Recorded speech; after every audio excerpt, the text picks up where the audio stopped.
Donc le sujet aujourd'hui, c'est la sécurisation d'un serveur Linux.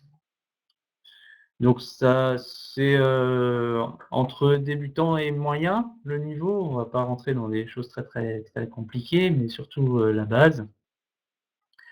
Donc, voilà, on va pas parler, de choses, très, très extrêmes. On pourrait faire un niveau expert, mais je pense que c'est très bien de commencer par le début et voilà.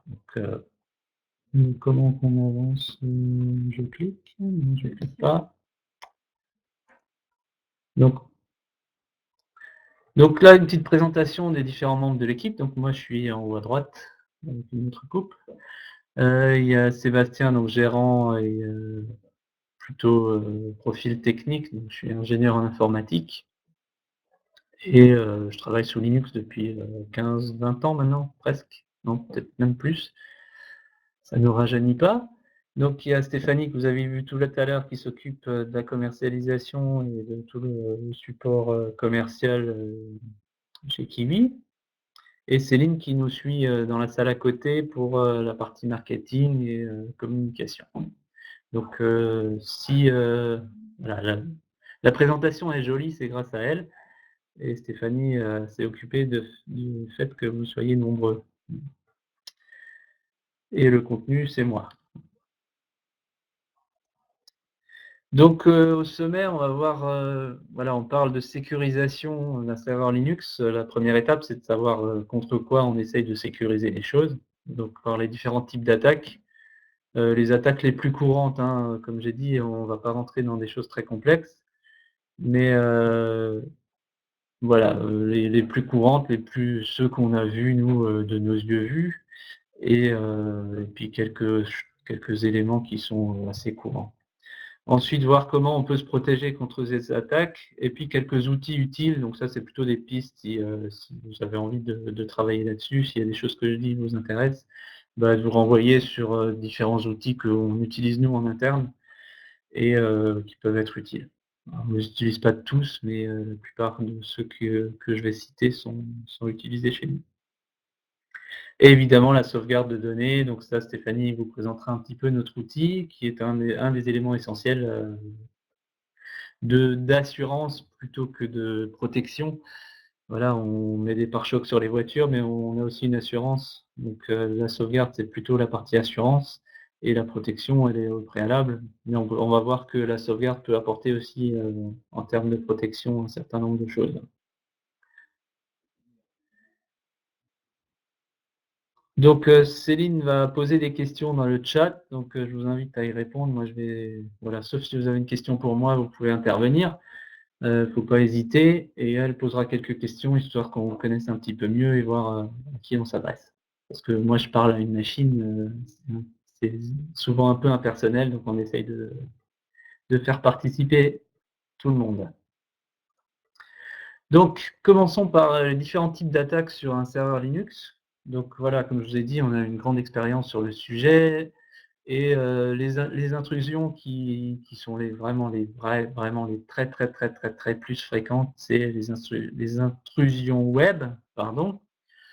Donc en gros, il y a une injection, voilà, ça passe par une application web.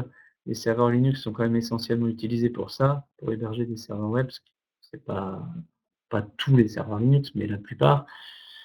Il y a d'autres types d'intrusions, les DOS, les spams, donc on va revenir un petit peu plus en détail par la suite.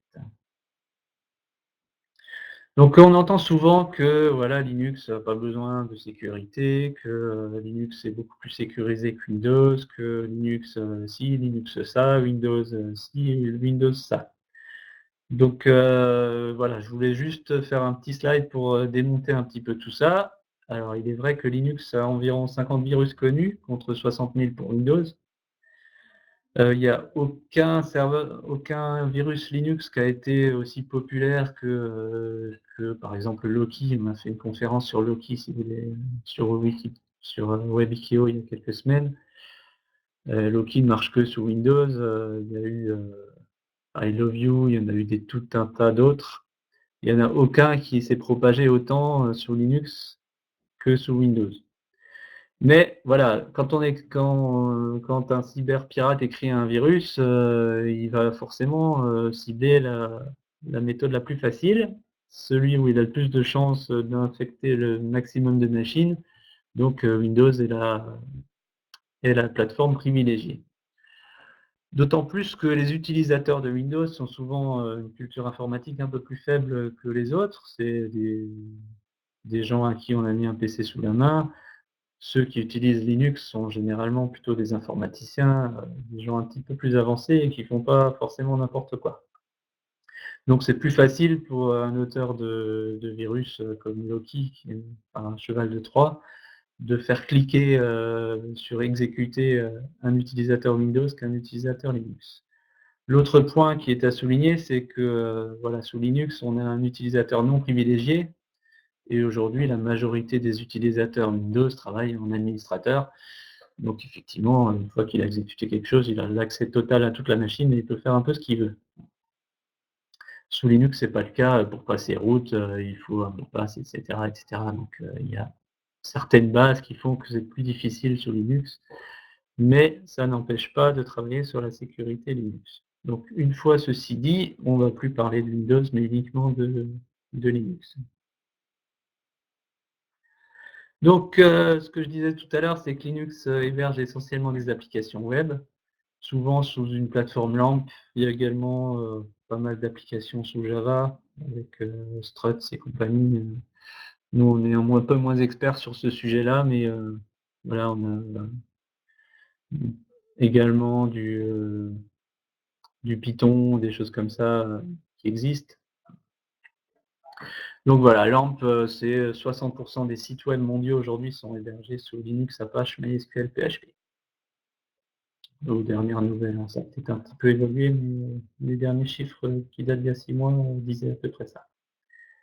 Donc voilà, c'est la plupart des attaques ont lieu, via cette plateforme-là. Donc le scénario d'une attaque web classique, c'est de trouver, une application web. Donc je vais en citer une au hasard, c'est, WordPress. C'est, qui permet d'héberger tout un tas qui héberge beaucoup de sites internet, qui est reconnu pour avoir tout un tas de failles de sécurité et qui est très, très populaire. C'est un des CMS les plus utilisés, pour héberger des blogs et des petits sites. Donc la première étape consiste à faire des injections SQL dans les formulaires. Donc une injection SQL, j'ai mis Céline a mis une petite illustration en bas.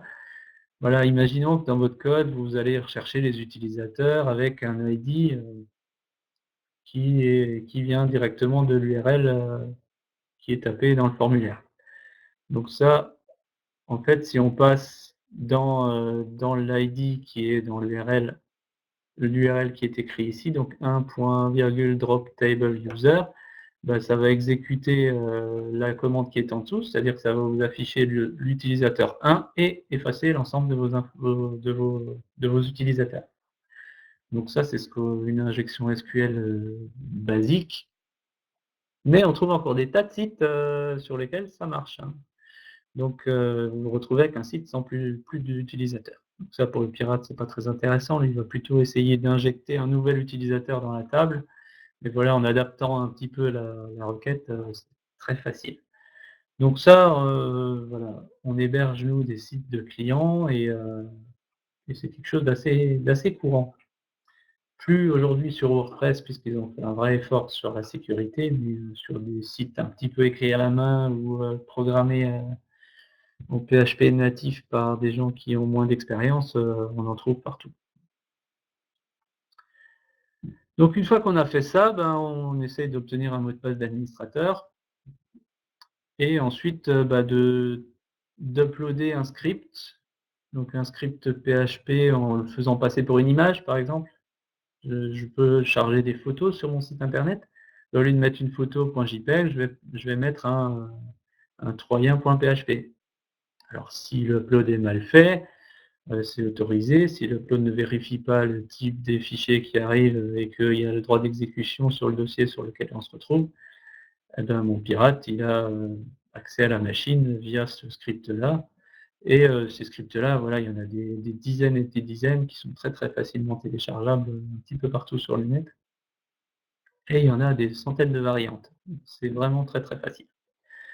Ensuite, bah, à partir de là, voilà, il peut envoyer toute commande qu'il veut sur le serveur pour aller remettre, réinjecter un script ailleurs, mettre une porte dérobée sur votre système, de connexion. Comme ça, il peut se connecter avec n'importe quel mot de passe, par exemple, des choses comme ça.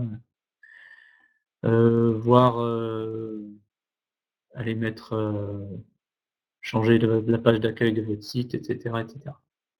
Donc ça, c'est le scénario classique. Alors souvent, tout ne se passe pas dans la même minute, c'est-à-dire qu'on peut avoir une injection SQL, des gens un petit peu moins bêtes que les autres, ils veulent pas se faire repérer et ils font l'injection SQL, le lundi et puis, la semaine suivante, ils récupèrent le mot de passe d'admin. La semaine d'après, ils uploadent le script et ils l'utilisent, 3 mois plus tard, par exemple. Donc ça permet de masquer un petit peu, l'attaque. Donc ça rend les choses beaucoup plus difficiles quand on essaie de voir ce qui s'est passé. Ensuite, qu'est-ce qu'ils font une fois qu'ils sont rentrés? Alors, il y a différentes variantes. Il y a le défaçage de site. Là, je vous ai mis un petit, site défacé. Donc, vous avez un gars qui fait la promotion du djihad. C'est très, très à la mode en ce moment. Ça, on en voit un petit peu moins ces derniers temps, mais c'était l'inconvénient de ce type d'attaque-là, c'est qu'une fois que voilà, ça passe pas trop inaperçu, on va dire. Si vous avez un site web en ligne, soit vous le voyez vous-même, soit il y a des clients qui vous le signalent assez rapidement. Donc l'attaque n'a pas une très longue durée de vie. C'est plutôt, voilà, c'est pour faire de la propagande.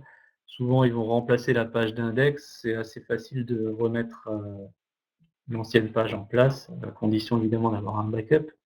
Donc pour ça, on peut vous aider. L'autre attaque, c'est d'envoyer du spam. Donc ça, c'est beaucoup plus discret. C'est-à-dire que chaque fois que quelqu'un, affiche la page d'accueil, on va envoyer 10 mails avec de la pub pour, du Viagra ou autre chose généralement illégale. On voit également pas mal d'injections de liens de référencement. Donc quand vous regardez la page web, votre page d'accueil, vous voyez rien. Mais quand, Google affiche cette page, il y a tout un tas de liens qui viennent s'afficher, qui font remonter un certain nombre de sites, voilà, je ne sais pas si ça marche très bien d'ailleurs, mais en tout cas, c'est, un type d'attaque qui existe. L'autre, utilisation, c'est de rester discret, d'utiliser votre machine comme zombie pour faire d'autres types d'attaques, pour aller rebondir sur une autre, attaque, pour passer inaperçu quand on va attaquer, un site gouvernemental, ou pour faire du DDoS, donc on va voir ça plus tard. Donc pour générer des requêtes sur un autre site pour le faire tomber tout simplement. Donc c'est plus comme but d'être anonyme en passant par vous, plutôt que évidemment d'utiliser la propre machine du pirate. Pas très discret contre le FBI. Pas de questions jusque-là? Si vous avez des remarques, des questions, n'hésitez pas à intervenir.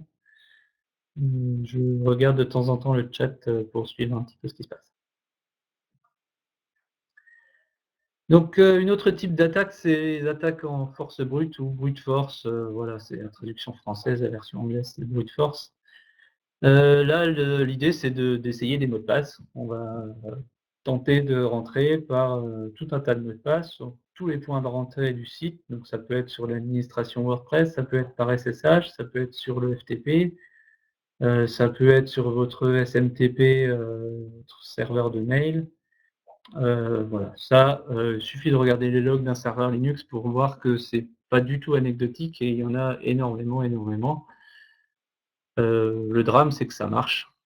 C'est-à-dire que des passwords 1, 2, 3, 4, voilà. Faut savoir que les 100 mots de passe les plus utilisés, permettent de rentrer dans, 50 des systèmes informatiques aujourd'hui. C'est une étude qui avait été faite, il y a quelques années. Alors j'espère que ça s'est un peu amélioré, mais voilà, une fois qu'on a un accès, root au pire ou même un accès sur un user, de test quelconque, les choses deviennent beaucoup plus faciles après pour élever ses privilèges ou pour aller un petit peu plus loin. Quand on est administrateur d'un site WordPress, on peut installer n'importe quel plugin, enfin c'est assez voilà, une fois qu'on est dedans, c'est très facile de faire la suite.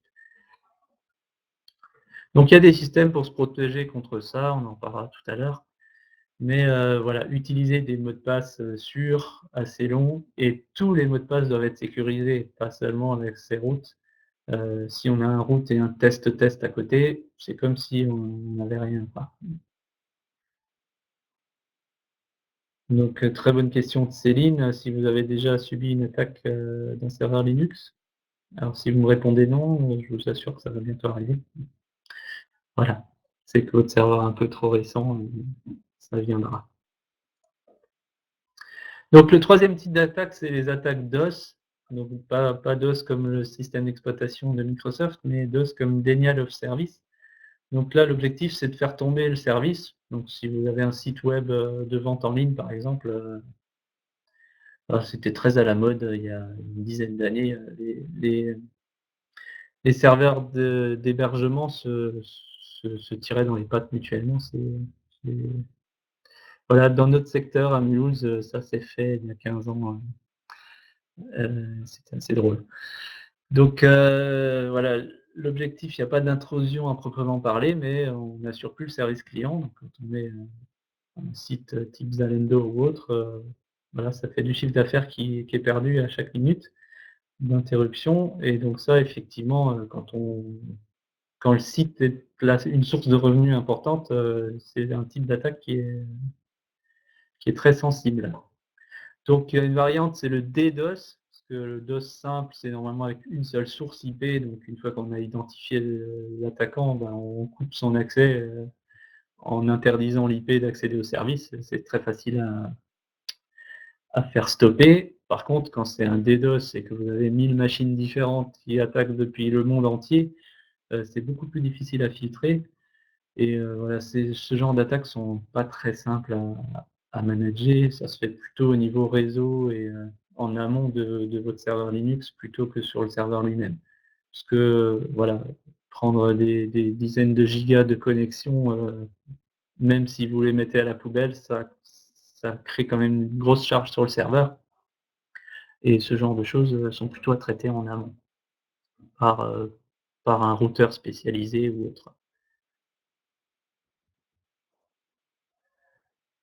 Voilà, donc on a identifié les 3 grosses attaques les plus courantes.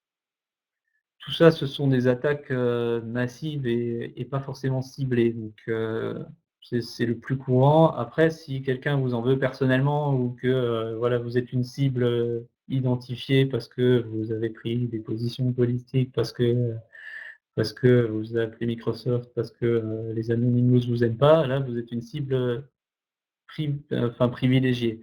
Et donc là, ça va être des attaques ciblées et là, on rentre dans des choses un petit peu plus complexes. Là, mon sujet aujourd'hui, c'est plutôt, les attaques, classiques. Si vous hébergez un site web d'une association ou de votre entreprise, voilà. À part, cas particulier, normalement, vous n'êtes pas une cible particulière. Donc vous rentrez par contre dans le champ de tous les gens qui essayent d'avoir un maximum de serveurs Linux pour envoyer le maximum de spam. Si c'est pas vous, ce sera le voisin, donc vaut mieux que ce soit pas vous. Et voilà, ils n'ont pas d'intérêt particulier à se pirater votre serveur, mais un maximum de serveurs. Donc ces attaques-là sont faites pour être menées à grande échelle. Et voilà, si 20 des serveurs Linux, sur lesquels ces attaques fonctionnent, bah, c'est suffisant. Là, on prend une centaine de machines, on attaque, on en a 20 sous la main, ça suffit. Donc voilà. Maintenant, quelle bonne pratique pour éviter d'être dans ces 20 de machines sur lesquelles ça fonctionne? Bah, c'est d'abord identifier les menaces sur lesquelles on veut répondre. Donc on a vu qu'il y avait 3 types de menaces. Les protections sont pas les mêmes, pour se protéger contre du DOS ou de l'attaque de brute force que contre une injection SQL ou, heu, ou des attaques, un petit peu plus particulières. Donc aucune réponse n'est sûre à 100. Alors je voulais juste me dire un petit mot sur, HTTPS, parce que voilà, les fournisseurs de certificats HTTPS vous mettent un joli petit logo avec un gros vert avec un petit check Secure. Donc voilà, vous avez mis un certificat HTTPS, votre serveur est sécurisé. C'est magique, sauf que HTTPS ne protège contre aucune des attaques que j'ai citées précédemment, implique une charge supplémentaire sur le serveur puisqu'il faut qu'il décrypte, les données. Et donc HTTPS protège contre, le spoofing réseau, donc effectivement les mots de passe ne passent plus en clair, donc si on est au milieu, on ne peut pas écouter les mots de passe. Protège contre l'usurpation de l'identité, un certain nombre de choses, mais pas du tout contre une injection SQL. Si vous avez un accès à mine, à HTTPS ou HTTP, c'est exactement la même chose. Donc méfiez-vous des vendeurs de solutions magiques, pour protéger un serveur, ça n'existe pas. Chaque élément a sa particularité. Alors, je peux dire la même chose des vendeurs de firewall, je peux dire la même chose des antivirus, voilà. J'ai pas cité de marque en particulier, mais voilà, je trouve que c'est beaucoup plus, répandu sur, les certificats HTTPS, qui est une promesse de sécurité et qui marche très bien avec les clients également. Voilà, si un client vous êtes inquiet sur la sécurité, vous lui dites, voilà, c'est HTTPS et il est rassuré, mais pour pas grand chose. Lui expliquer tout le reste, souvent voilà, c'est peine perdue, c'est difficile. Mais voilà, bah, on y arrive quand on est un peu pédagogique à faire comprendre, les choses. Mais souvent on met quand même un HTTPS pour, le rassurer. Donc, j'ai différentes bonnes pratiques. Alors la première, c'est une chose indispensable, que ce soit d'ailleurs pour Linux et pour Windows et pour Mac et pour n'importe quel autre système, c'est de mettre à jour régulièrement son système d'exploitation et les applications installées. Donc sous Linux, voilà, il y a apt-get upgrade sous Debian, Ubuntu et compagnie, yum upgrade sur, Fedora, puis, RPM et autres systèmes. Voilà, les gens qui font les paquets, Debian, Ubuntu, ils font bien leur boulot. Quand il y a une faille de sécurité connue, ils la règlent en général en quelques jours et la mise à jour est disponible pour vous. Sauf que la plupart des gens ne font pas ça, ne font pas les mises à jour régulièrement et donc une faille connue, publiée, qui est, disponible avec des attaques, qui sont, voilà, un script qui permet de rentrer dans votre machine, qui existe, qui est publié sur un site internet, va marcher. Parce que vous avez simplement pas mis à jour votre librairie SSL ou votre WordPress. WordPress publie, régulièrement toutes les failles de sécurité et pas forcément sur le site WordPress, mais ailleurs, on retrouve, des types d'attaques et des scripts pour attaquer, ces systèmes-là. Voilà, PHPVB, était, effectivement un forum avec beaucoup de trous. Alors, qu'est-ce que c'est régulièrement? Voilà, c'est 1 fois par jour, je pense que c'est bien. Maintenant s'il y a des systèmes automatiques pour vous dire, quand il faut faire une mise à jour, parce que si c'est tous les jours et que 3 fois sur 4, il y a rien à mettre à jour, c'est pas très intéressant. Voilà, tenez-vous au courant aussi des attaques, graves. Quand il y a des failles de sécurité graves, généralement c'est publié assez largement. Donc là, effectivement, faire encore plus attention dans ces moments-là. Et des systèmes de monitoring, on avait notamment avec Munin un système qui nous disait quel était le nombre de paquets à mettre à jour. Je conseille pas de faire des apt-get upgrade automatiques tous les jours parce que, voilà, vaut mieux voir ce qui se passe. Une machine de prod sur laquelle on fait des mises à jour sans regarder ce qui se passe, c'est, à mon avis, un petit peu risqué. Mais, voilà, pourquoi pas. Mais, voilà, au pire 1 fois par semaine, mais, franchement ça c'est quelque chose de vraiment essentiel. Faites-le régulièrement. 2e, bonne pratique, c'est avoir des bons mots de passe. Donc, il y a des outils qui existent pour générer des mots de passe sûrs et pour accéder à une machine Linux, il y a encore mieux que ça, c'est des clés RSA.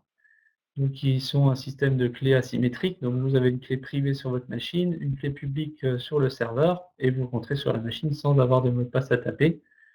Ça, aucun pirate ne peut avoir votre clé privée à moins que, voilà, vous soyez à moins que vous la publiez par erreur ou que votre machine propre, est corrompue, mais normalement une clé, privée, reste où elle est pas lisible par n'importe qui et donc ça, c'est ce qu'il y a de mieux parce que, on n'a pas d'échange de mot de passe, pas d'échange de clés, privées et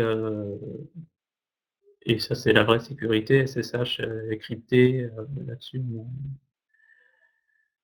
par contre, voilà, souvent on a ça pour l'accès route, mais on peut avoir des accès, par mot de passe ailleurs, quand on achète une machine en location, on va avoir un accès mot de passe, qui est fourni par, l'hébergeur. Faut le changer parce que ce mot de passe, il est passé dans un mail qui peut avoir été, lu par quelqu'un et cetera. Donc faites attention à ça. Je précise également que tous les mots de passe doivent être sûrs et pas un seul. Il suffit qu'il y ait un test, sur une appli web, pour que l'ensemble du système soit vulnérable. J'ai une expérience d'un client, je sais pas si j'ai le temps, mais je parle beaucoup, où en fait on a eu une attaque, sur un serveur parce que simplement il avait, son sa machine Linux se connectait par FTP, donc pour déposer, des fichiers d'hébergement et donc un virus était installé sur son poste de travail et il avait, spoofé, le serveur, le mot de passe FTP et donc le système s'était reconnecté automatiquement, pour aller modifier, les scripts, sur le serveur. Donc là, vous, vous y pouvez rien, c'est un accès légitime pour qui vous avez donné un accès, autorisé sur un serveur et voilà, ça a été utilisé à un mauvais escient, mais voilà, faut faire aussi attention, aux accès qu'on donne à d'autres personnes, qui doivent eux-mêmes être sécurisés. Donc on a protégé un petit peu les choses. FTP, c'est vraiment une plaie. Heu, En hébergement, malheureusement, on a beau essayer de leur expliquer qu'il faut utiliser autre chose, c'est assez compliqué. Donc voilà, avoir des bons mots de passe. 3e, bonne pratique, c'est, limiter les ouvertures, hein. Une porte, qui n'existe pas, peut pas être forcée. Parce que, voilà, un serveur s'attaque toujours par une porte, par ce qu'on appelle un port IP, par un accès quelconque. Quand il y a rien d'ouvert, il y a pas de surface d'attaque et forcément, c'est beaucoup plus sécurisé. Bon, évidemment, le serveur le plus sécurisé, c'est celui qu'on débranche et qu'on enterre, au fond d'une cave. Ça, effectivement, malheureusement, généralement, on veut en faire des choses et donc on a forcément au moins un port 80 web ouvert, on a un port, ouvert et cetera.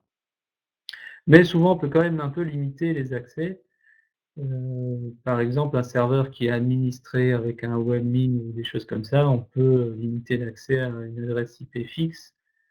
Comme ça, on est protégé contre n'importe quel type d'attaque qui pourrait subvenir, ou un script pas à jour, ou on pourrait protéger l'admin, d'un site, pour qu'il soit accessible que depuis le bureau. On peut faire des choses comme ça et limiter la surface d'attaque possible.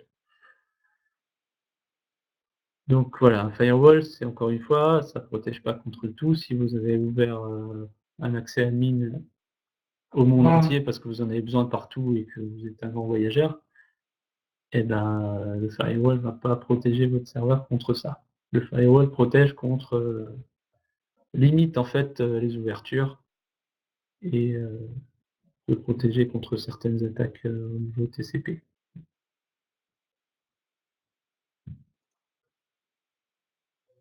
Ensuite, la 4e bonne pratique, donc c'est de faire une sauvegarde régulière de votre machine. Donc, avec un historique, j'insiste sur l'historique comme j'ai expliqué tout à l'heure. L'attaque peut durer plusieurs mois et pouvoir remonter assez loin dans le passé est vraiment important. Donc ça, Stéphanie en parlera un petit peu plus sur la partie, Kiwi Backup, sur ce qu'on propose, à ce niveau-là. Ça permet également de remettre tout en état, en cas d'altération des fichiers. Si vous avez fait perdu, voilà, votre fichier index PHP ou un certain nombre de données parce qu'elles ont été effacées ou parce que volontairement ou par erreur par le pirate, vous pouvez remettre votre site comme il était, la veille ou l'avant-veille ou le vendredi parce que, vous avez repéré l'attaque que le lundi. Si vous avez qu'1 jour d'historique, vous avez recopié l'ensemble des données, avec l'attaque et puis vous avez un backup de votre attaque. C'est moins intéressant. Donc ça, c'est important. Ça permet aussi de détecter des choses, voilà, de voir qu'il y a des fichiers bizarres, qui sont sauvegardés. On a eu souvent le cas, chez Kiwi de volumes qui explosent.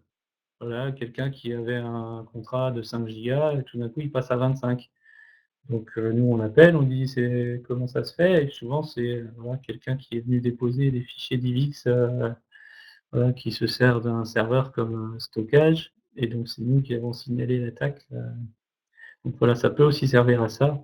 C'est pas l'usage premier, mais, c'est toujours très intéressant. Évidemment, contre les cryptovirus, Loki et compagnie, ça on en a déjà parlé longuement, mais c'est la seule parade contre ça. Monitorer les serveurs, ça c'est quelque chose qui est important. Ça empêche pas les attaques, mais ça les repère. Donc notamment les attaques DOS, par exemple, quand le load de la machine passe, de 2 à 150, c'est qu'il se passe quelque chose, quoi. Ça, avant que le site soit par terre, ça permet de réagir un petit peu plus rapidement, de repérer les surcharges, de repérer, des accès, bizarres, de repérer les cycles. Là, on a mis quelques graphiques. On voit bien, c'est régulier. Si à un moment, sur le graphe, vous voyez quelque chose qui explose, c'est qu'il se passe quelque chose d'anormal. Donc ça permet d'intervenir rapidement avant que ce soit trop tard. Donc monitorer permet aussi d'éviter les pannes, voilà. Ça protège pas, mais ça évite, les pannes. Une des pannes les plus fréquentes sur un serveur Linux, c'est le disque qui se remplit de logs. Vous atteignez les 100 et à 100 la base de données ne fonctionne plus, le serveur ne marche plus et autres. Donc voilà, au mieux vous en rendez compte, au pire c'est le serveur qui, c'est le client qui vous appelle pour dire que son site ne marche plus. Voilà. Si on monitore l'espace disque disponible, on s'en rend compte quand c'est à 80, on intervient, on vide les logs et il se passe rien, personne ne voit rien et tout va bien.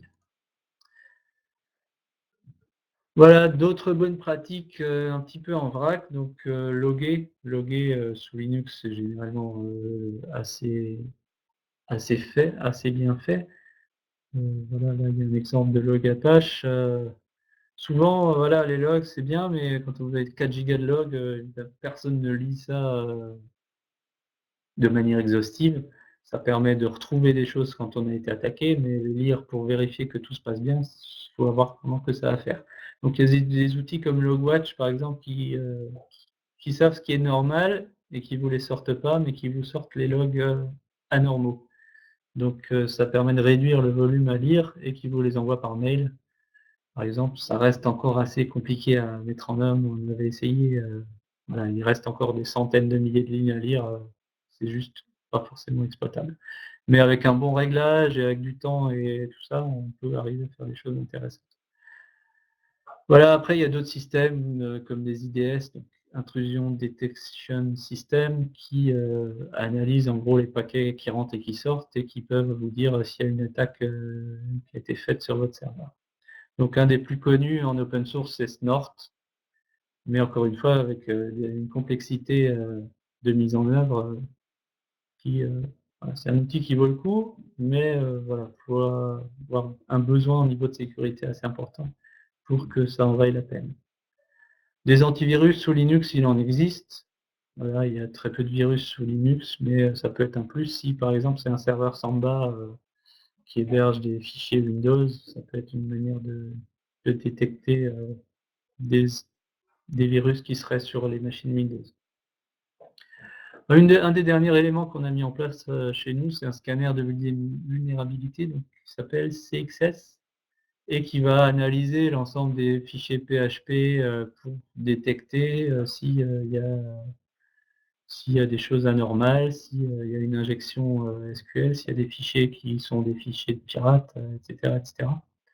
C'est, voilà, très, très efficace. Ça marche, vraiment très bien et ensuite, bah, voilà, vous le faites tourner une fois par jour ou toutes les semaines et puis, si vous hébergez des choses, ça permet, alors ça, c'est pas un outil open source, il est payant, il coûte, 60 € par serveur, c'est pas exorbitant.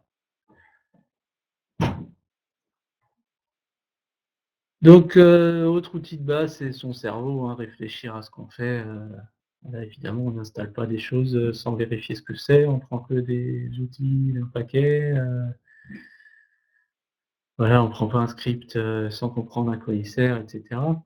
Password Generator, voilà, il y a tout un tas d'outils, celui-là, voilà, celui-là parmi d'autres, il existe sur Linux. Alors le logiciel de scan de vulnérabilité, c'est CSX, hein, voilà, CSX. Donc, si vous tapez scanner CSX, vous, devrez le retrouver, normalement assez facilement et vraiment très, très simple. On peut filtrer, enlever un certain nombre d'alertes qui ne nous intéressent pas et rester vraiment sur, des choses, particulières. Voilà, d'autres outils qu'on utilise, nous on utilise, Shorewall comme firewall. C'est aussi un open source, c'est plus simple à administrer que iptable qui est donc le firewall inclus dans le noyau Linux. Et il permet de gérer les protocoles exotiques, donc type, FTP. FTP, il y a 2 ports avec un port qui écoute, un port qui parle, et puis on autorise l'un quand l'autre ça ouvre de nouveaux ports. Enfin, c'est un protocole, à bannir. Shorewall sait gérer ça proprement, donc il n'est pas obligé d'ouvrir tous les ports pour que FTP fonctionne. Lui, il va ouvrir les ports au fur et à mesure en fonction de ce qu'il voit dans les paquets. Les fichiers de règles sont très simples, on met, allo, l'adresse IP, le port et puis c'est bon, quoi. C'est vraiment hyper simple à mettre en place et hyper facile à administrer, voilà, on change ses règles, on redémarre. Juste faire attention à pas se couper la branche sur laquelle on est assis, ça je parle d'expérience. C'est des choses qui arrivent, voilà, on ferme tout et puis on n'a plus accès à la machine. Donc quand on est sous le bureau, c'est pratique, quand c'est un serveur à distance, c'est plus problématique. Un autre outil qui est intéressant, c'est Fail2Ban, justement contre les attaques, brute force. Donc qui en fait, s'il y a 3 attaques, 3 tentatives de mot de passe qui échouent sur un service, il bannit l'IP pendant 10 minutes. Donc du coup, voilà, on peut pas essayer 15 000 mots de passe parce qu'au bout de 3, on se fait, bannir et donc les gens qui essayent ce genre de choses, ils ont pas 15 ans à passer sur votre serveur, donc ils vont voir ailleurs. Donc c'est aussi très, très simple à mettre en place pour, les services classiques. Quand on fait apt-get install fail2ban, automatiquement ça protège déjà SSH. Donc si votre mot de passe root est pas hyper, sécurisé, heu, ça le protégera au bout de 3. Par contre évidemment si vous vous trompez 3 fois, vous devez attendre 10 minutes. Mais voilà, c'est hyper léger et vraiment très efficace. On peut le faire sur WordPress également, parce qu'on a eu pas mal d'attaques sur WordPress, des tentatives d'intrusion par essai de différents mots de passe et on peut protéger ça, voilà, 3 logins infructueux vous bannis pendant 10 minutes. On me dit qu'il faut que je me dépêche. Donc Port Sentry, celui-là je le connais un petit peu moins, on l'utilise pas, c'est permet d'interdire les scans de port. Souvent les attaques comme je l'ai dit, elles sont web, sur le port 80, donc le scan de port, c'est vraiment quand vous êtes une cible privilégiée ou que vous ouvrez un peu n'importe quoi. C'est un outil qui permet de bannir les IP qui font des scans de port. Le dernier c'est, RK Hunter, RK Hunter, donc Rootkit Hunter qui, voilà, si vous avez été attaqué et que vous avez un petit doute sur, est-ce qu'il y a un rootkit. Alors un rootkit, c'est un outil qui permet aux pirates de reprendre la main n'importe quand, par n'importe quel port, même si vous avez protégé la faille initiale et de passer route sur votre serveur sans problème. Et donc ça, c'est parfois difficile à détecter. Il y a c'est indétectable la plupart du temps. Donc Creek Hunter va faire un scan et vérifie toutes les choses assez classiques, pour détecter un rootkit. Donc ça, c'est aussi très simple à installer. Vous l'installez automatiquement toutes les semaines, il vous envoie un mail pour son analyse, journalière ou hebdomadaire et il vous dit si tout va bien ou pas. Donc ça coûte pas cher, si vous avez quelques serveurs, c'est assez simple à mettre en place. Voilà, ça c'était pour la partie, sécurisation. Donc voilà, la sécurité n'est pas un produit mais un process. Ça, c'est un slogan qui est assez reconnu dans le domaine de la sécurité. On n'achète pas un produit de sécurité, on réfléchit aux attaques, on, regarde, quelles sont les failles potentielles. Elles peuvent venir du mail, elles peuvent venir, de vos accès utilisateurs, de l'authentification, et cetera, et cetera. Et chaque faille peut avoir, une réponse différente, peut nécessiter l'achat d'un produit. Donc là, par exemple, c'est XS pour, vérifier qu'il n'y ait pas d'attaque, ça protégera contre aucune attaque, hein, mais ça permet de la détecter à temps. Voilà, c'est un process, qui nécessite, d'y réfléchir et on ne peut pas acheter un firewall et se dire qu'on est protégé, ça n'existe pas. Et ça demande, des compétences et voilà, les sources existent sur internet, hein, on peut se former à ça sans trop de soucis, mais voilà. Donc si vous avez des questions sur le sujet, je suis, disponible pour vous y répondre. Je vais passer la main à Stéphanie pour vous parler du backup et je répondrai sur le chat, à moins qu'il y ait des choses que vous voulez, assez rapidement. Mais après, on va aussi vous laisser aller manger. Donc je vais passer la parole à Stéphanie qui va faire un petit zoom sur Kiwi Backup pour vous expliquer un peu, sur notre solution de sauvegarde et merci à tous, pour votre attention.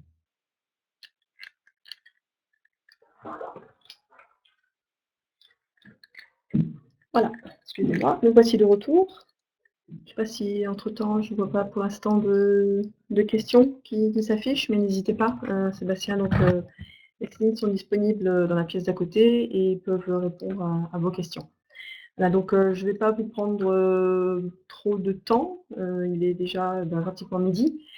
Donc moi, je voulais simplement en profiter pour finaliser ce webinaire, de discuter de la solution de sauvegarde et notamment d'éléments qui sont très importants dans la sauvegarde et de notre solution, qui sont deux des principales caractéristiques. Tout d'abord, solution de sauvegarde externalisée.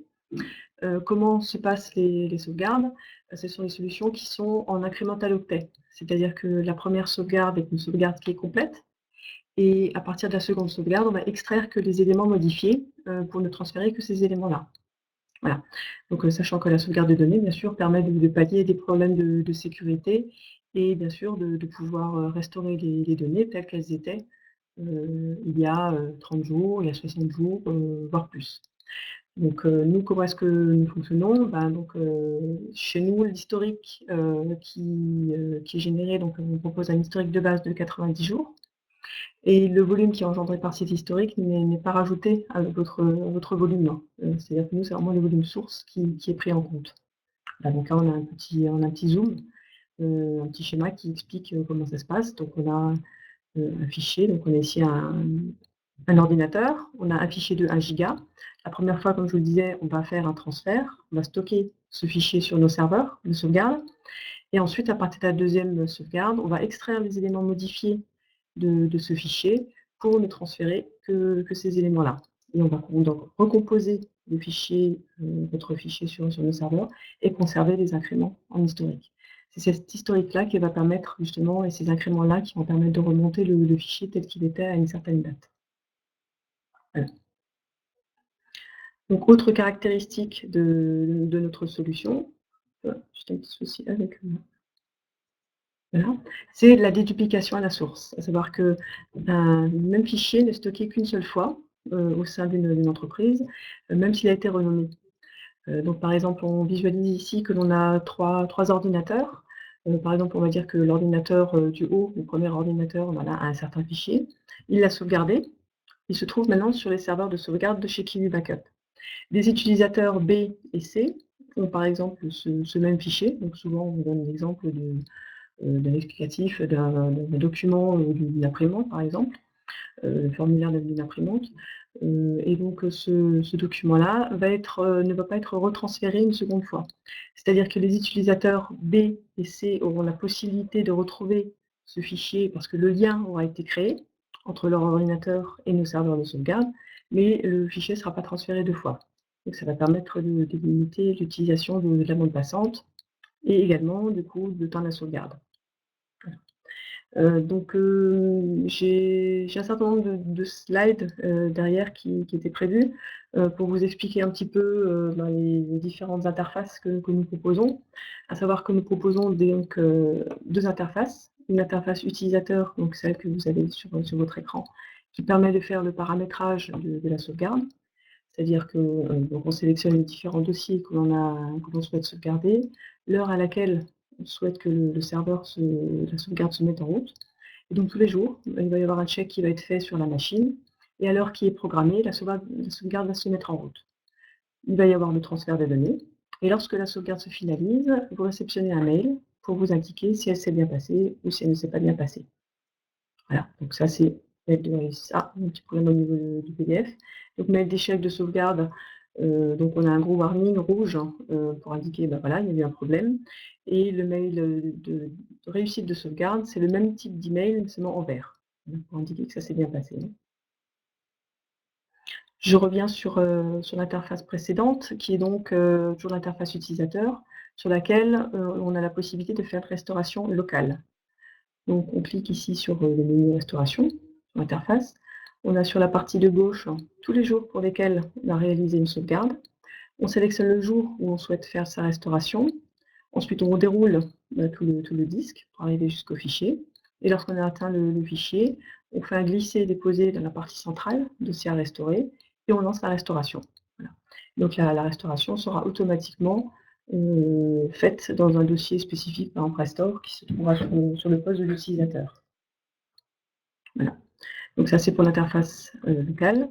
Et donc, à savoir que cette interface est personnalisable pour nos partenaires qui souhaitent commercialiser la solution en marque blanche. Donc l'intégrer dans un pack de services. En parallèle, donc en fonction de votre besoin, vous avez la possibilité d'avoir accès à une interface d'administration qui vous permet vraiment de superviser, d'enregistrer déjà dans un premier temps les différents contrats et machines de vos clients ou bien de votre société. Voilà, ça va tout aussi bien pour voilà, un prestataire informatique qui a X clients, il va vouloir enregistrer ses clients sur son interface pour pouvoir ensuite accéder à l'ensemble des éléments, des statistiques et des logs dont j'ai parlé tout à l'heure. Et pour une société, par exemple, ça peut très bien être avoir accès à l'interface d'administration et dans cette interface, de créer un premier contrat qui va s'appeler service comptabilité. À l'intérieur, y ranger et enregistrer l'ensemble des machines qui sont au service comptabilité. Et pour la suite, service commercial, production, et vraiment de pouvoir sectoriser comme ça les machines en fonction des services. Voilà. Donc on visualise ici, par exemple, des contrats qui sont enregistrés dans un espace. Donc on a un espace et à l'intérieur de cet espace, donc on a un contrat AF, un contrat AI, et à l'intérieur de ces contrats, on a X machines qui sont paramétrées. Si vous avez, donc je vois qu'il y a un certain nombre d'allers-retours qui se fait entre Céline et vous-même. N'hésitez pas. Donc effectivement, sous Linux, on peut faire en ligne de commande pour ceux qui n'ont pas de besoin, on va dire, extrême d'utiliser une interface graphique.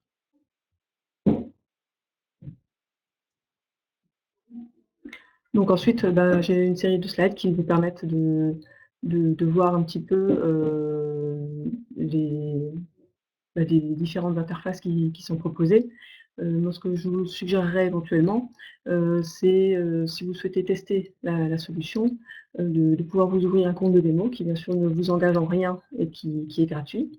pour que vous puissiez justement jouer un petit peu avec les interfaces, voir un petit peu comment ça se comporte et faire des tests également de restauration. Souvent, lorsque l'on utilise soi-même les outils, voilà, on découvre, on se rend compte que c'est un logiciel et puis que c'est une solution qui est intuitive et qui est faite, qui est pensée pour faciliter vraiment le travail et ne pas avoir des paramétrages qui sont trop fastidieux.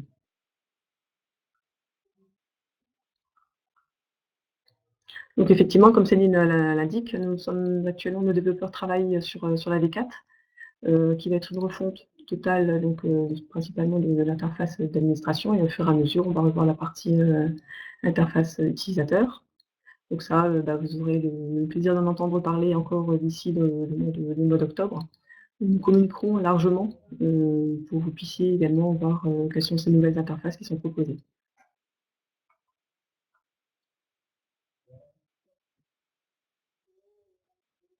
Donc suivi des contrats, comme je disais tout à l'heure, donc l'interface, administrateur permet de voir, d'avoir un accès aux statistiques, aux logs. Voilà, d'accord, donc fichier de configuration. Où se trouvent vos serveurs? Donc nos serveurs sont exclusivement en France. Pour être entièrement transparent, nous travaillons avec OVH, c'est-à-dire que nous louons des serveurs dédiés chez OVH. Donc du coup, c'est sur le site de Gravelines, de Roubaix, également de Strasbourg, qui sont les 3 principaux sites d'OVH, en France, hein. On a toujours travaillé avec eux. Et pourquoi est-ce qu'on loue des serveurs dédiés? Tout simplement pour pouvoir avoir une flexibilité et pour pouvoir, changer de serveur, comme par exemple on prévoit des serveurs qui pour des serveurs de stockage. Lorsqu'on a besoin de davantage de capacité, on a la possibilité de changer un serveur, qui est devenu un peu trop obsolète au bout d'1 ou 2 ans et ça se fait en toute transparence pour le client final et pour nos partenaires, bien sûr.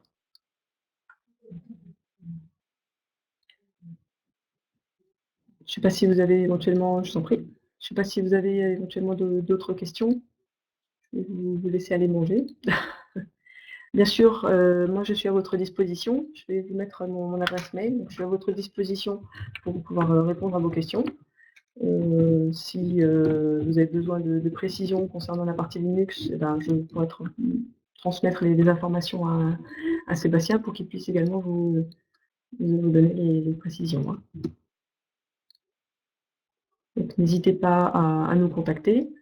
Que ce soit suite au webinaire concernant la sécurisation Linux, si vous souhaitez des précisions, ou pour les solutions de sauvegarde à titre comparatif, bien sûr, de solutions que vous avez sans doute actuellement, et également de mise en place de nouvelles solutions.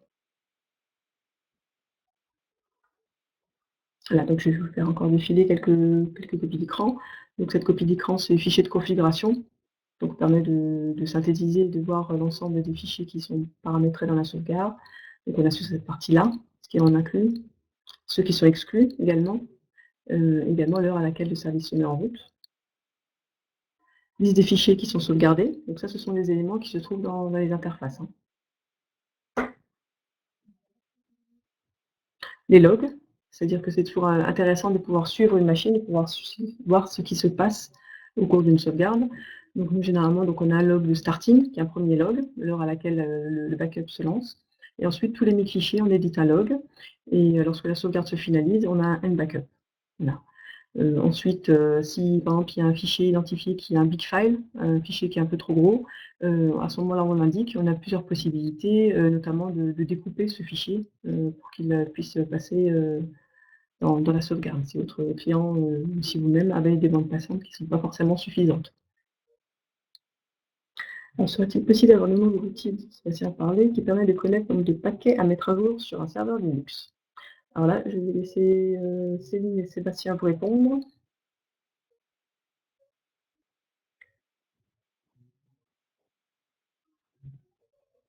C'est ça, donc je vais malheureusement pas pouvoir vous répondre, mais je vais, sinon je vous rappellerai derrière. Voilà, donc merci Céline. Donc le kit marque blanche dont je parlais tout à l'heure, c'est-à-dire la personnalisation de l'interface utilisateur. Donc restauration, également, parce que bien sûr le but de faire des sauvegardes, c'est de pouvoir restaurer ces données, à un moment si on en a besoin. Et ensuite, la salle de contrôle virtuelle, ce qu'on appelle la salle de contrôle, c'est en fait un état, c'est un tableau de bord qui permet de visualiser l'ensemble des contrats et des machines qu'on a dans un espace.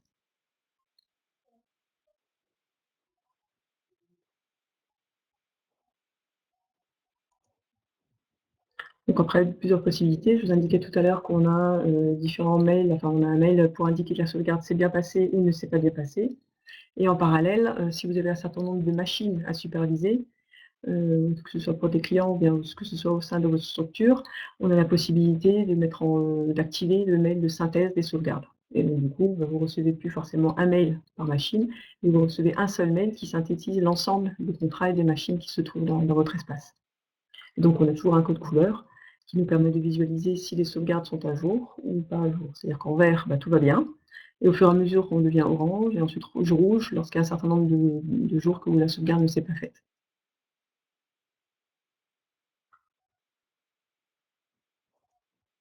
Voilà, donc là vous avez mes coordonnées. N'hésitez pas à m'appeler, à m'envoyer un mail, pour qu'on puisse, discuter ensemble si vous avez besoin de précisions. Ensuite pour, je ne sais pas trop où vous êtes situé un petit peu sur, je pense sur l'ensemble du territoire, mais sachez que, les 5 et 6 octobre, nous serons présents au salon Innovia, qui aura lieu au parc des expositions sur Strasbourg. Donc si vous voulez en profiter pour venir nous rencontrer, n'hésitez pas. On sera là aussi et on présentera un petit peu, en avant-première, des écrans de la nouvelle V4 justement. Alors l'historique effectivement donc, François, donc est de 3 mois par défaut. Ensuite oui, ça peut effectivement être augmenté en fonction du type de solution qui est mise en place. Comme par exemple sur les solutions Kimi Pro, qui est donc le serveur de sauvegarde, on a tout à fait la possibilité d'augmenter l'historique.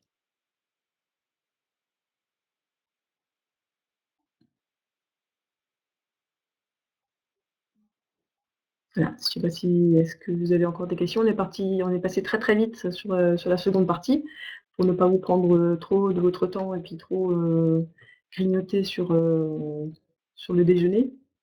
N'hésitez pas, comme je vous l'ai déjà indiqué, plusieurs fois, à revenir vers moi par téléphone, donc au 03 89 333 888 ou par mail, pour me préciser, me donner vos questions, vos disponibilités et que je vous rappelle, derrière, je vous réponds par mail, hein. Surtout pas hésiter. Alors merci, bon appétit à vous aussi et à bientôt, j'espère. Peut-être pour un prochain webinaire ou peut-être, sur un salon ou bien par téléphone ou par mail. N'hésitez pas. Merci à vous.